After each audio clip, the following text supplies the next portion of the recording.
말씀 보겠습니다. 잠언 21장 25절 말씀입니다. 같이 읽겠습니다. 게으른 자의 욕망이 자기를 죽이나니 이는 자기의 손으로 일하기를 싫어함이니라. 아멘. 잠언 21장 25절 게으른 자를 죽이는 욕망이라는 제목으로 말씀 보도록 하겠습니다. 신자는 성실하게 일해서 기쁨과 만족을 누리며 사는 자들입니다. 불로소득을 원하거나 불법적인 이득을 기뻐하면서 게으름을 피우지 않는다는 말입니다. 오늘 본문을 통해서 이에 대해 함께 살펴보도록 하겠습니다. 오늘 잠언 기자는 게으른 자의 욕망이 자기를 죽인다고 말하면서 이것은 자기의 손으로 일하기를 싫어하기 때문이라고 설명합니다.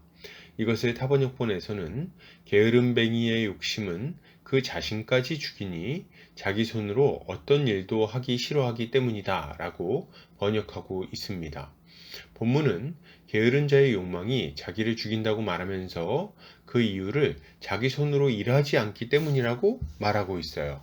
이것은 게으른 삶을 살아가는 것이 얼마나 비참한 결과를 가지고 오는지에 대해 경고하는 동시에 신자가 마땅히 가져야 할 부지런한 모습에 대해서 생각하게 만드는 교훈이라고 할 수 있겠습니다.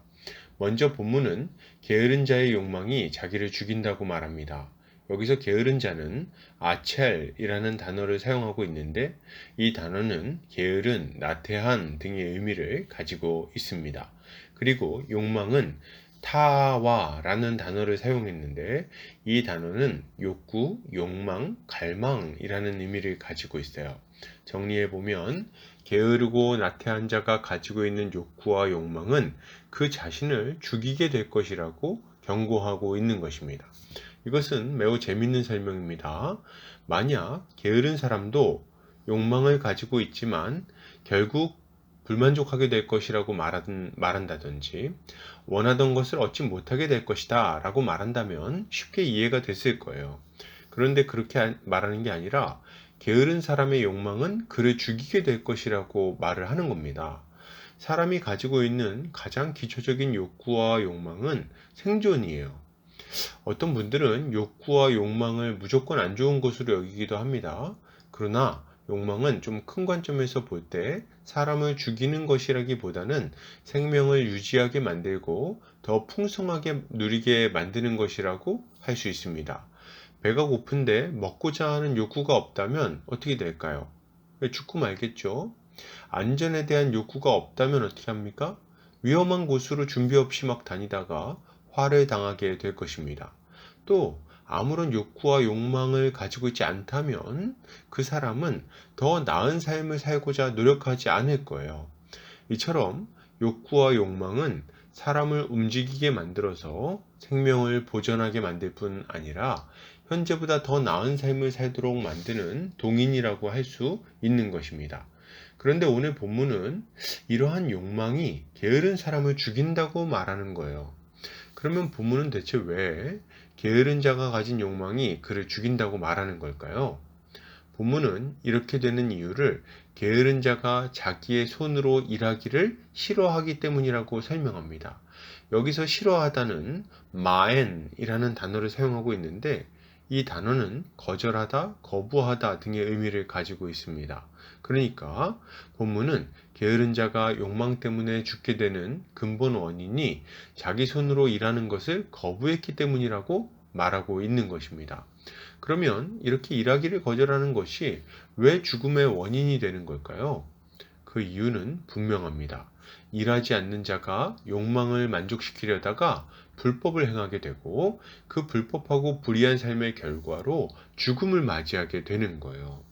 오늘 본문은 그냥 게으른 자는 일하기 싫어한다고 말하지 않고 자기의 손으로 일하기 싫어한다고 말합니다. 이것은 무엇인가? 이 사람이 소득이 있기를 바라기는 하는데 자기가 일을 해서 돈을 버는 것은 거절한다는 말을 하는 겁니다. 그러면 일하지 않는데 어떻게 돈을 법니까? 예, 불로소득을 얻거나 일확천금을 얻는 방법밖에 없는 거예요. 그래서 이 사람이 그런 것들을 추구하는 겁니다. 이런 사람들은 쉽게 돈을 벌기 위해서 도박을 하거나 한탕을 노리고 투기를 합니다. 그러나 도박이나 투기를 통해서 돈을 벌었다는 이야기 들어보셨습니까? 안 되죠. 당연히 안 됩니다. 도리어 더 많은 빚을 지고 궁지에 몰리게 되는 것입니다. 또 생각해 볼 것은 이거예요. 일을 해야 할 손이 일하기 싫으면 어떻게 해야 됩니까? 배를 골아야 되는 거죠. 원하는 것을 포기해야 되는 거예요. 그런데 이렇게 포기하고 넘어갈 수 없을 정도로 욕망이 강하니까 어떻게 하는 겁니까? 이 사람은 악을 행하고 불법을 저질러서 다른 사람의 것을 빼앗는 삶을 살게 되는 것입니다. 게으른 자의 손은 쟁기를 잡지 않습니다. 도리어 칼을 잡고 흙을 묻히는 것이 아니라 피를 묻힙니다. 그의 입술은 진실이 아니라 거짓을 담고 있으며 달콤한 말로 속여서 독사처럼 찌르죠. 그렇게 해서 이웃의 것을 빼앗는 것입니다. 그 결과는 뭘까요? 예, 부유한 삶이 아니라 비참한 삶과 허무한 죽음이 그를 기다리고 있는 것입니다. 칼로 흥한 자는 칼로 망한다고 했습니다. 이웃을 속여서 찌르고 그의 것을 강탈한 자가 평안하게 살아갈 수 있겠습니까? 그는 늘 불안하고 고통스러운 삶을 살게 될 것이고 쫓아오는 자가 없어도 도망하는 삶을 살게 되는 것입니다. 그리고 그 끝에는 죄로 말미암은 비참한 죽음이 기다리고 있는 거죠. 그러므로 여러분, 이것을 생각할 때 신자는 어떠한 삶을 살아야 되겠습니까?